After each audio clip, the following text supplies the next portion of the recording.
அன்பே சிவம் படம் பார்த்திருக்கீங்களா? பாத்துருக்கேன். அன்பே சிவம் படத்துல நாசர் சாரோட பேர் என்ன? பருத்தி வீரன் படம் பார்த்திருக்கீங்களா? பாத்துருக்கேன். பருத்தி வீரன்ல ஒரு லாரி வந்து இடிக்கும். அந்த லாரி மேல என்ன போர்டுல என்ன பேர் எழுதிருக்கும்? மெட்ராஸ் படம் பார்த்திருக்கீங்களா? மெட்ராஸ் படத்துல ஒரு பாட்டுல ஒரு பொண்ணு நடந்து வருவாங்க. அந்த பொண்ணோட ட்ரெஸ்ல என்ன கலர் குறியீடு இருக்குன்னு போய் பாருங்க. ரெண்டு டீம் ஃபுட்பால் மேட்ச் ஆடுவாங்க. அதுல எந்தெந்த கலர்ல 2 பேர் ஜெர்சி போட்டிருக்கான்னு போய் பாருங்க. நான் சொல்லுவேன் 100 குறியீடு.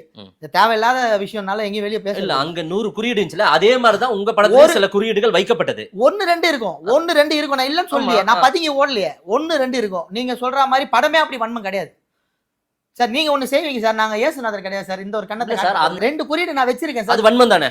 என்னோட குறியீடு யாரையும் காயப்படுத்துற குறியீடா இருக்காது. இருந்தது. எந்த குறியீடுன்னு சொல்லுங்கன்ற நான் ஓப்பனா சொன்னல. இப்ப நான் ஓப்பனா இந்த இடத்துல இந்த குறியீடு இருக்கு, அது எங்களை காயப்படுத்தின்னு சொன்னல, எங்களை வந்து டார்கெட் பண்ணிச்சுன்னு சொன்னல. அந்த மாதிரி ஒரு குறியீடு நீங்க இந்த மாதிரி குறியீடு வச்சீங்க, அது வந்து காயப்படுத்தின்னு சொல்லுங்க. நானே சொல்றது என்ன குறியீடுன்னு கூட. நான் என் படத்துல என்ன குறியீடு வச்சேன் நான் வெளிப்படையா சொல்ல சொன்னீங்கன்னா சொல்லுவேன்.